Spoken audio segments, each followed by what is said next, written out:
भला हुआ मेरी माला टूट गई, मैं राम भजन से छूटी। भला हुआ मेरी माला टूट गई, मैं राम भजन से छूटी। मेरे सिर से टली बला, भला हुआ मेरी माला टूट गई, मैं राम भजन से छूटी। मैं राम भजन से छूटी। नमस्कार मेरे प्यारे भाइयों, मेरे परमात्मा के प्यारे जीव हंसों, आप सब मेरे भाइयों को तहे दिल से मेरा शत शत नमन, शत शत प्रणाम।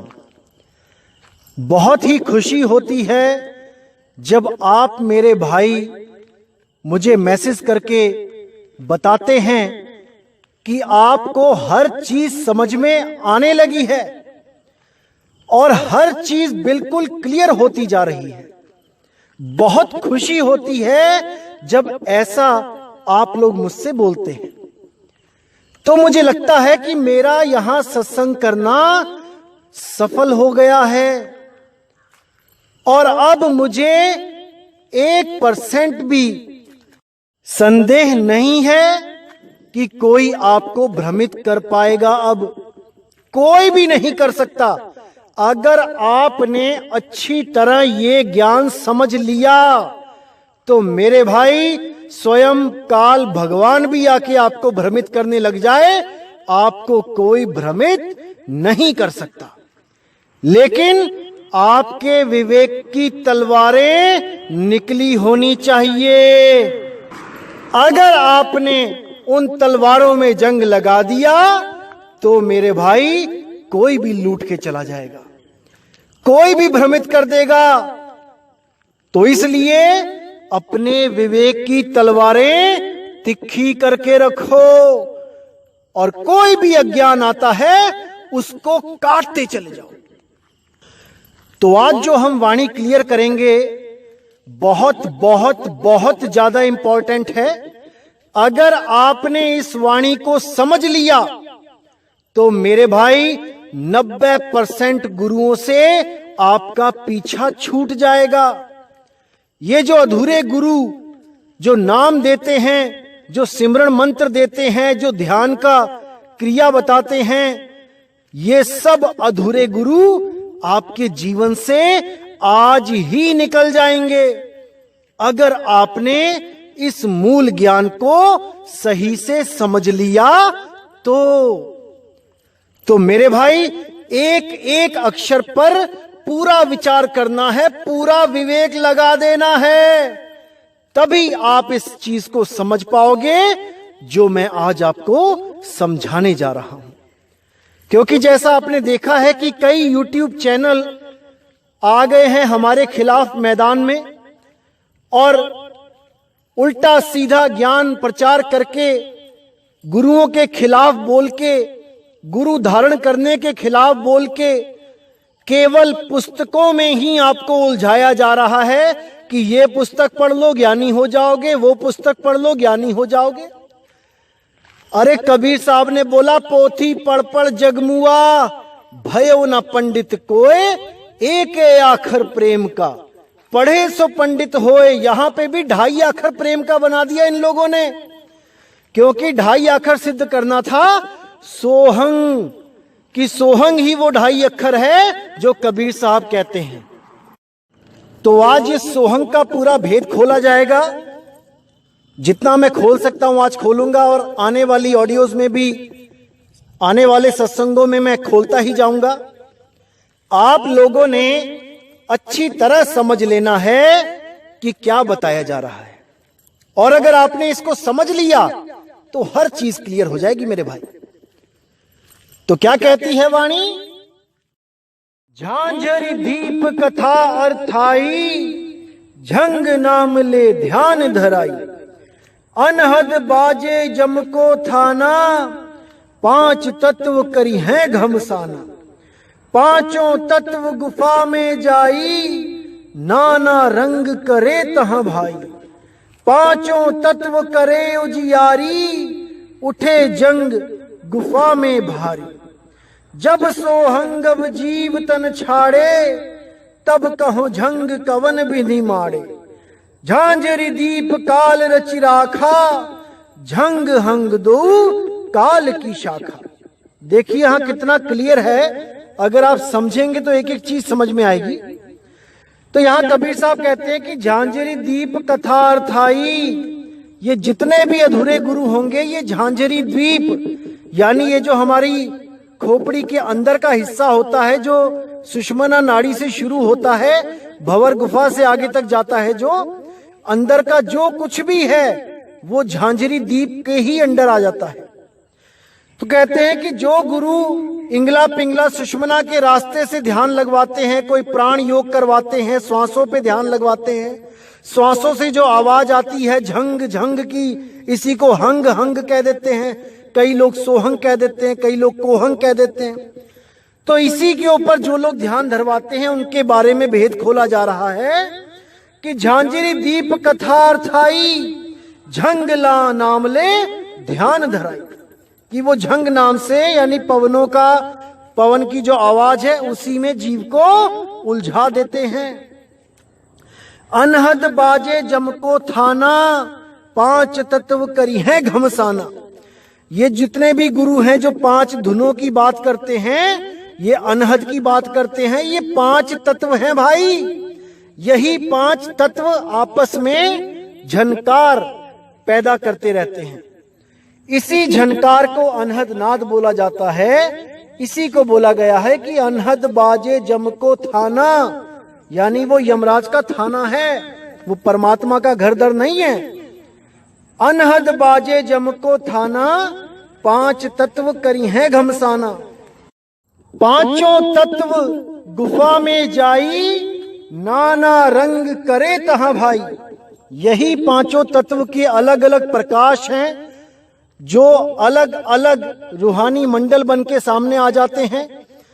जो गुरु पांच रूहानी मंडल, पांच प्रकाश, पांच नाद में उलझाते हैं, उनके लिए ये कबीर साहब की वाणी एक बहुत ही अच्छा सबक है।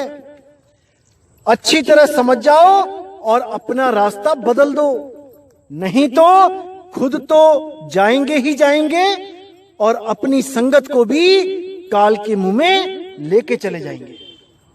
तो आगे कहते हैं, पांचों तत्व करे उजियारी, उठे जंग गुफा में भारी। तो कहते हैं कि वहां पर पांचों तत्व इतना उजियारा कर देते हैं कि जीव को लगता है कि मुझे परमात्मा ही मिल गया। उस प्रकाश को देख के ऐसा भ्रमित हो जाता है, और वहां पर जो झंग यानी कि वायु की जो आवाज हो रही है, पवन की जो आवाज हो रही है, झंग कह लो, हंग कह लो, एक ही बात है, सोहंग कह लो, कोहंग कह लो, जैसा गुरु आपको नाम देगा वैसी ही धुन उन श्वासों में सुनने लग जाती है। ये सब मन की ही कल्पनाएं हैं। तो इसीलिए बोला, उठे जंग गुफा में भारी, वहां पर बहुत ज्यादा आवाज हो जाती है सोहंग सोहंग की, और ऐसे लगता है कोई बोल रहा है, जबकि वो आवाज पवन की ही होती है। हमारी अपनी ही श्वासों की आवाज को सुन के हमारी सुरती भ्रमित हो जाती है और सोचती है ये वही शब्द है जिसके बारे में कबीर साहब हमें समझाते हैं।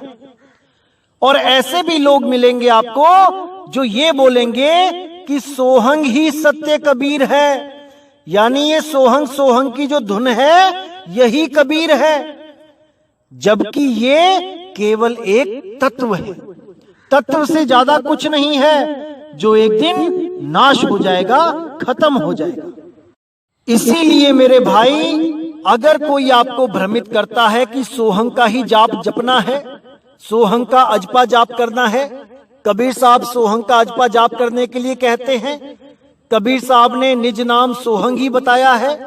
जीव का निज नाम सोहंग है, परमात्मा का नाम नहीं जपना है, परमात्मा का नाम नहीं लेना है। सार नाम हमारा निज नाम नहीं है, हमारा निज नाम सोहंग है। अगर ऐसी बातें कोई भी करता है तो समझ जाना मेरे भाई, वो अज्ञानी काल का दूत ही है, जो आपको भ्रमित करने आया है केवल किताबें पढ़ के। क्योंकि उसको सोहंग लिखा तो दिखाई दे गया, लेकिन सोहंग के भेद को वो नहीं जान पाया।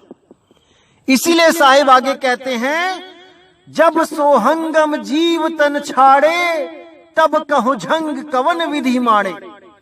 झांझर दीप काल रचि राखा, हंग झंग दो काल की शाखा। ये झंग और हंग दोनों ही काल की शाखा हैं, ये दोनों ही खत्म हो जाते हैं, ये शब्द नहीं है। तो जब सोहंगम जीव यानी वो सुरती जब शरीर को छोड़ेगी, तब कहो झंग कवन विधि मांडे, तब ये झंग कहां रह जाएगा, तब ये सोहंग नाद कहां रह जाएगी, तब ये पवन कहां रह जाएगी, तब कहां ये जीव ध्यान लगाएगा। कोई नहीं विचार कर रहा, सबके सब श्वासों में ही उलझे पड़े हैं, श्वासों के अजपा जाप में ही उलझे पड़े हैं। ये भी नहीं सोचते कि जिस दिन ये श्वास खत्म हो जाएगी तो क्या शब्द भी खत्म हो जाएगा। अभी तो इस सोहंग अजपा जाप को, श्वासों की धुन को शब्द मान के बैठ गए हैं, क्योंकि जीवित हैं, सांस चल रही है, दिन रात चल रही है। लेकिन जब ये खत्म होगी तब क्या करोगे मेरे भाई? तब कोई सोहंग काम नहीं आएगा, तब कोई कोहंग ओहंग वोहंग काम नहीं आएगा। केवल और केवल सार शब्द काम आएगा, सतपुरुष का नाम काम आएगा। और जो लोग ये सोच के बैठे हैं कि सोहंग श्वासों का अजपा जाप ही हमारा निज नाम है, तो मेरे भाई अभी निज नाम की तुम्हें ABCD भी नहीं पता। अरे सत्य स्वरूपी नाम साहिब का, सो निज नाम हमारा। जो परमात्मा का नाम है वो हमारा निज नाम है, सोहंग हमारा निज नाम नहीं है। सोहंग तो भूल है, भूल की अवस्था को सोहंग बोला गया है। परमात्मा कभी भूल नहीं करता, परमात्मा का निज नाम ही हमारा निज नाम है। उसको जानकर ही हम जन्म मरण से मुक्त होंगे। समझ जाओ मेरे भाइयों, इसको समझ जाओ। इसीलिए साहिब ने एक वाणी में और बोला है, आइए देखते हैं क्या कहती है वाणी। सोई संत सतगुरु सुखदासा, अजर पुरुष जहां अजर प्रकाश। अनंत कोट जाको पार न पावे, को अस दूसर गुरु कहा। कहते हैं सोई संत सतगुरु सुखदासा, वही संत सतगुरु सुख देने वाला है जिसको उस अजर अमर अविनाशी निअक्षर शब्द गुरु का भेद प्राप्त है।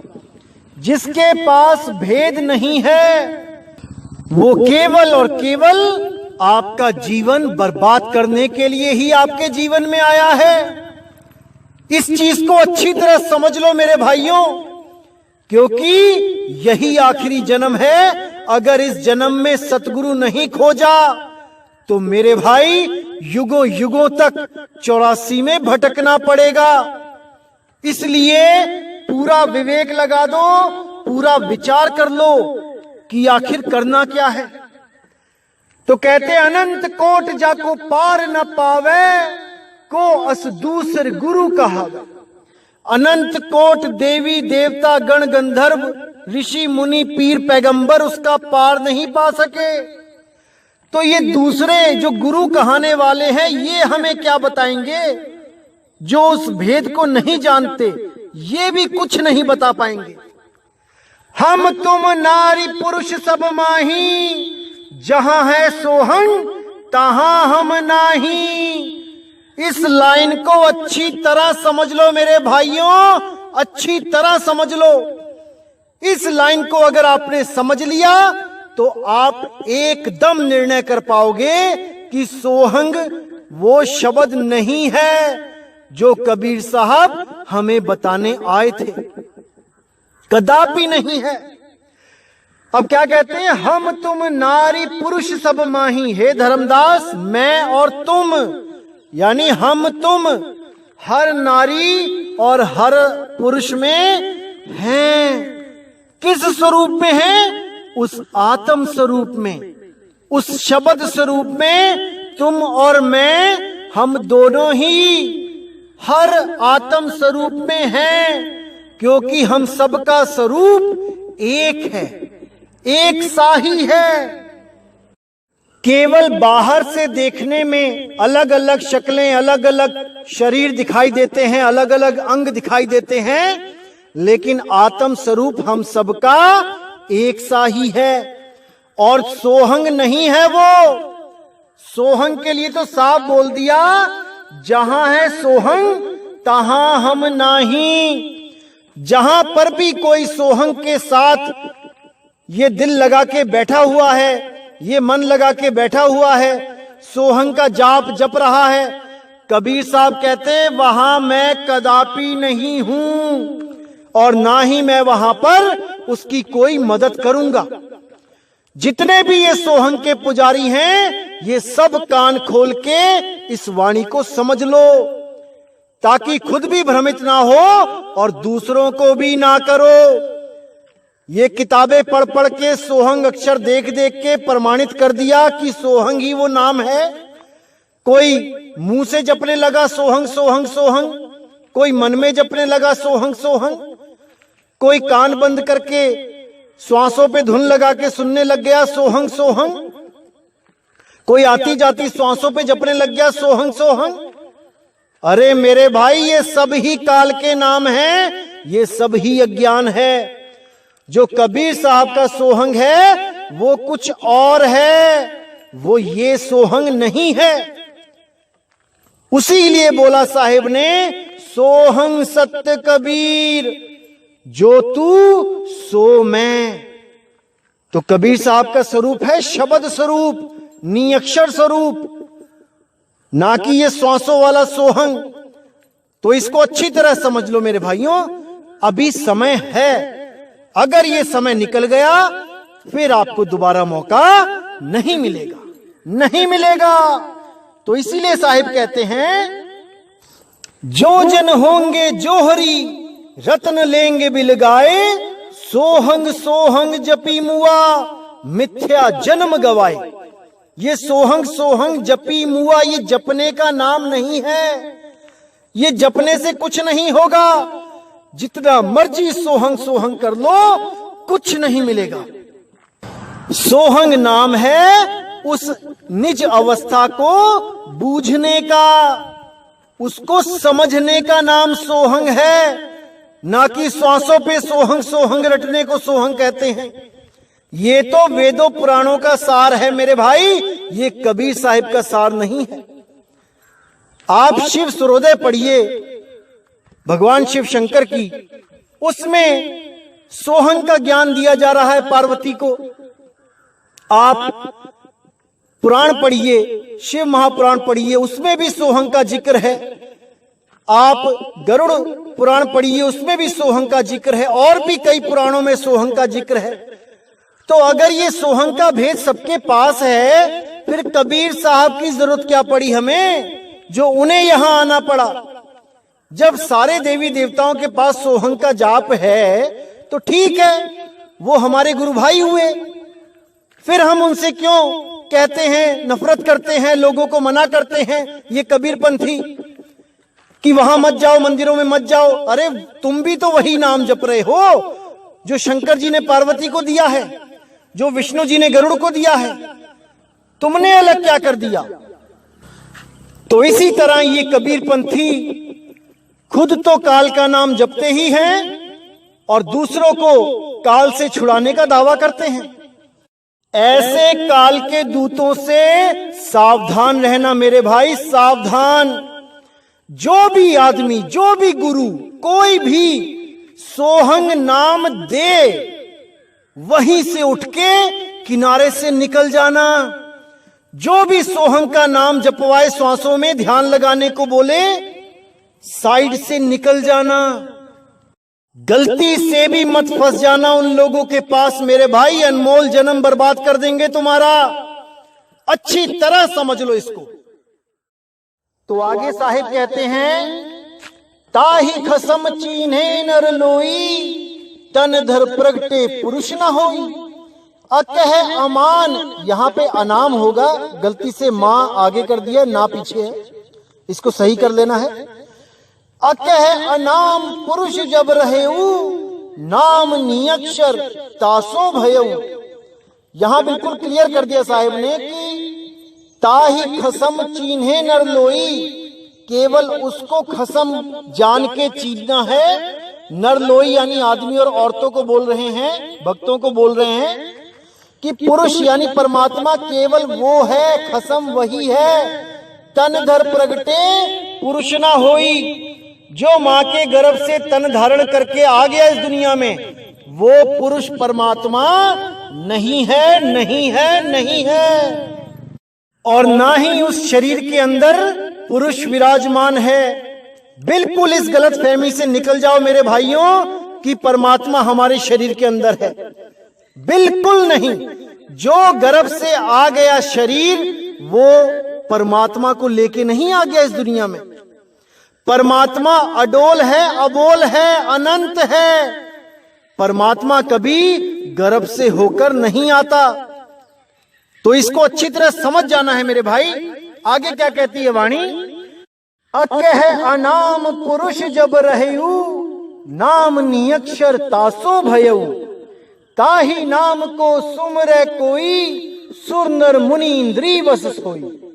तो कहते हैं अकह अनाम पुरुष जब से है, तब से ही उसका नियक्षर नाम है। वो अक्षरों में नहीं है कि वो कोई हिंदी पंजाबी उर्दू फारसी का अक्षर है, बिल्कुल नहीं। वो शुरू से ही नियक्षर है, उसका कोई अक्षरों में नाम नहीं है।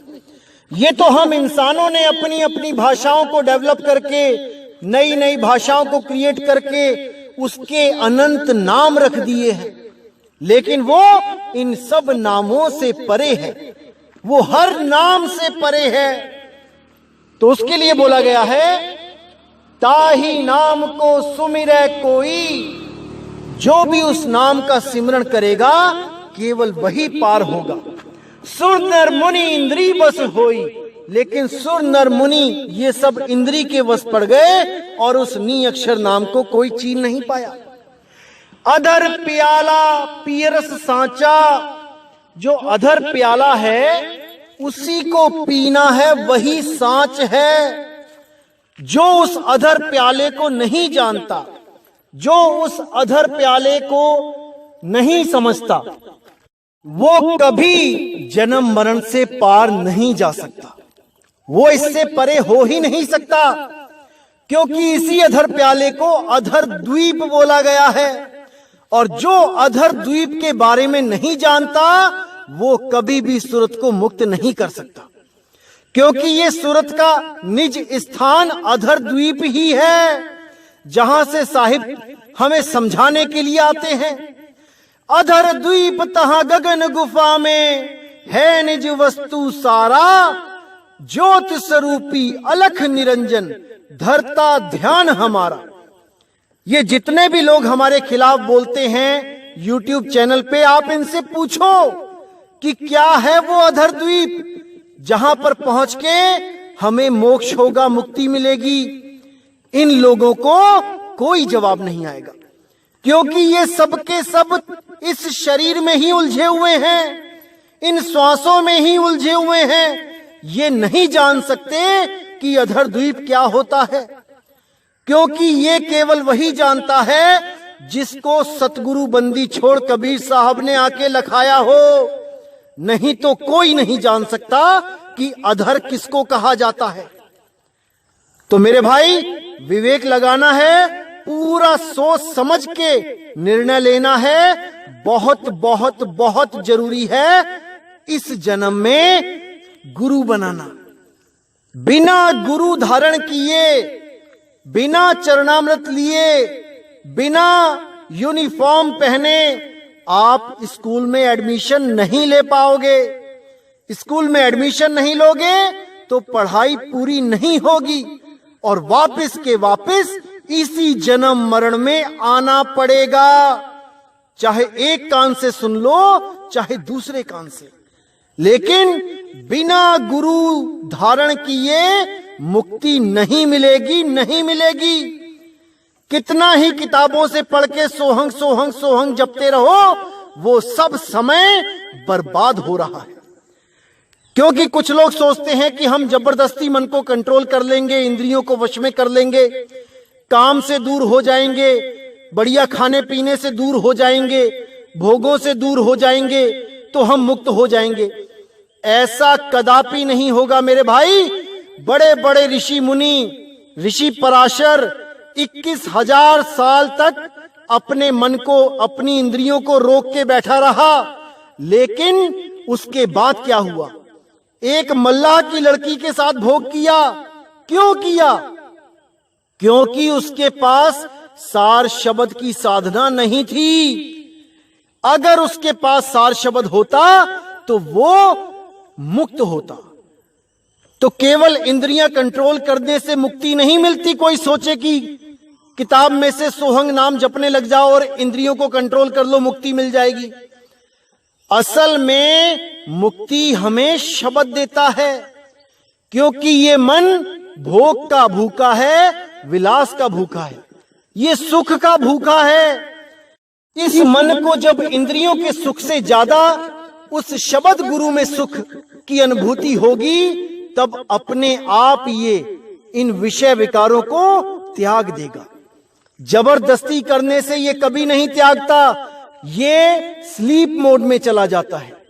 ये आपको भ्रमित करेगा कि हां तेरे विकार छूट गए हैं, तुझे किसी गुरु की जरूरत नहीं है, तुझे किसी सार शब्द की जरूरत नहीं है।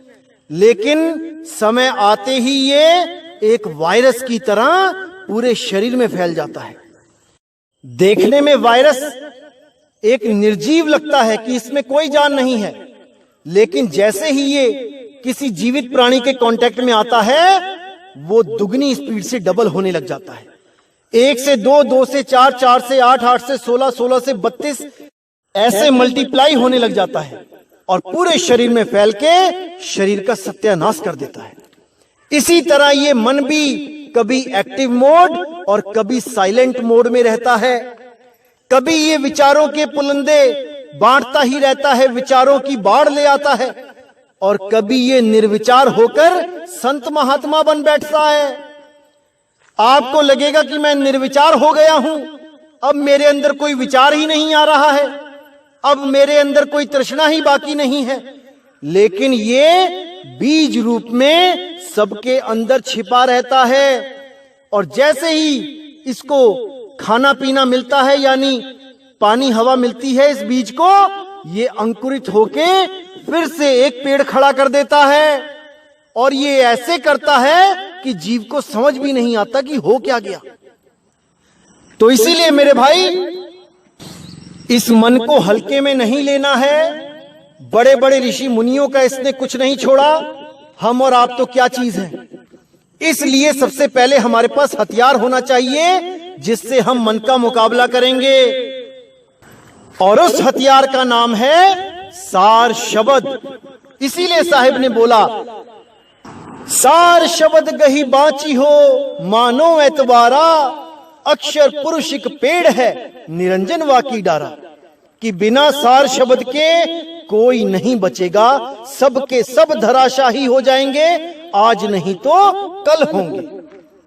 लेकिन कोई इस गलत फहमी में ना रहे कि मैं सोहंग सोहंग जब के मुक्त हो जाऊंगा, मेरा मन कंट्रोल हो जाएगा, ये काल मुझे छोड़ देगा। बिल्कुल नहीं छोड़ा जाएगा मेरे भाई। यम के दूत लेने आएंगे। केवल और केवल सार शब्द के द्वारा ही आप इस काल जाल से निकल सकते हो, आप बच सकते हो। अगर आपके पास सार शब्द है, और अगर यम के दूत लेने भी आते हैं तो आप केवल उसका सिमरण करो, ये सब यम के दूत ऐसे गश खा के गिर जाएंगे जैसे उसमें जान प्राण ही ना हो। क्योंकि सारी ताकत सार शब्द देता है। जब आपने उस ताकत को अनुभव कर लिया तो आप भी सार शब्द जितने ही बलवान हो जाते हो, आप में भी उतनी ही ताकत हो जाती है। इसीलिए साहिब ने बोला, सार शब्द आए जेही विधि हाथा, तेही विधि काल नवावे माथा। वो काल आपको भी माथा टेक देगा अगर आपके पास सार शब्द है तो। उसी सार शब्द की महिमा गाते हुए गरीबदास जी ने बोला, सतगुरु जो चाहे सो करही, 14 कोट दूत जम डरही, ऊत भूत जम त्रास निवारे, चित्रगुप्त के कागज फाड़े। जब वो सार शब्द आता है तब कोई भी आपका लेखा जोखा ले ही नहीं सकता। आप सब कर्म बंधनों से मुक्त होकर केवल और केवल सार शब्द में ध्यान लगाते हैं और सदा के लिए, हमेशा के लिए इस जन्म मरण से मुक्त हो जाते हैं। यही उस बंदी छोड़ सार शब्द की महिमा है मेरे भाई। सार शब्द ही सतपुरुष है। सार शब्द सतपुरुष कहाया, ये मूर्ख जीव समझ नहीं पाया। वही सार शब्द स्वयं सतपुरुष है, ना कि कोई आपके कान में फूंक मार के कह दे कि मैंने सार शब्द आपके शरीर के अंदर एंटर कर दिया है। अरे एक तरफ तो किताबें छापते हैं कि सार शब्द सतपुरुष कहाया, उसके बाद कान में से फूंक मार के कहते हैं ये सार शब्द दे दिया। क्या सतपुरुष को आपने कान में से एंटर करवा दिया? क्या आपने सतपुरुष को, जो सतलोक में बैठा है आपका सतपुरुष, उसको उठा के मुंह के रास्ते से शिष्य के कान में एंटर करवा दिया? वाह मेरे ज्ञानी गुरुओं, वाह, आप लोगों का कोई जवाब नहीं। ऐसे भ्रमित कर देते हो जीवों को कि ले रबदाना। कोई नहीं बचा सकता उन जीवों को जिनको आप जैसे गुरु मिल जाएं। तो मेरे भाई एक एक चीज को अच्छी तरह समझना है और विचार करना है, क्योंकि ये जीव आपका है, कल्याण आपने ही करना है। किसी के पीछे ऐसे ही नहीं लग जाना कि कहीं पे संगत 1 2 करोड़ है तो वो सतगुरु ही होगा। बिल्कुल नहीं। हर चीज को, हर पहलू को बहुत अच्छे ढंग से समझो, विचार करो, तब निर्णय लो कि हमने अपनी आत्मा का कल्याण कैसे करना है, हमने अपने जीव को किसके हाथों में देना है, किस गुरु की शरण में जाना है। तब मेरे भाई आपके जीव का कल्याण होगा। अन्यथा जैसे आए वैसे ही बेरंग लिफाफे की तरह वापस चले जाओगे। इसलिए जल्दबाजी तो बिल्कुल नहीं करनी है कहीं भी जुड़ने में, और पूरी खोजबीन करनी है कि असल में मूल ज्ञान है क्या, क्योंकि बिना मूल ज्ञान के उस मूल परमात्मा को, उस मूल शब्द को कोई प्राप्त नहीं कर सकता, कोई नहीं कर सकता। तो इसी के साथ दोस्तों, मेरे भाइयों, ये सत्संग में यही समाप्त करता हूं। और जो लोग हमारे खिलाफ आते हैं, आप उनको अच्छी तरह समझो, उनको भी समझाने की कोशिश करो कि कहां पे वो लोग गलती कर रहे हैं। वाणियां वो भी दिखाएंगे, ऐसा नहीं कि वाणियां नहीं दिखाएंगे, लेकिन मैंने पहले बताया था कि वाणियां बहुत प्रकार की, बहुत सी वाणियां होती हैं, अलग अलग लेवल की वाणियां होती हैं। हमारा कल्याण किस लेवल की वाणी से होगा ये हमने निर्णय करना होता है। 10वीं क्लास के बच्चे को 5वीं क्लास की किताब पढ़ाओ और कहो कि ये भी एक सिलेबस है, तो है वो सिलेबस, मना नहीं है, लेकिन वो सिलेबस छोटी क्लासों का है, हमारा नहीं है। इसीलिए मेरे भाइयों, जो आपको ज्ञान बताया जा रहा है, ये सबसे हाई सिलेबस, मूल ज्ञान समझाया जा रहा है, जो जाप अजाप अनहद सबसे परे का ज्ञान है। इस ज्ञान को समझने के बाद आपकी सुरती को कोई भटका नहीं सकता, कहीं नहीं भटक सकती, केवल और केवल शब्द गुरु में लीन होगी। इसलिए मेरे भाई, पूरा विचार करना है, विवेक लगाना है। तो इसी के साथ मैं सत्संग समाप्त करता हूं।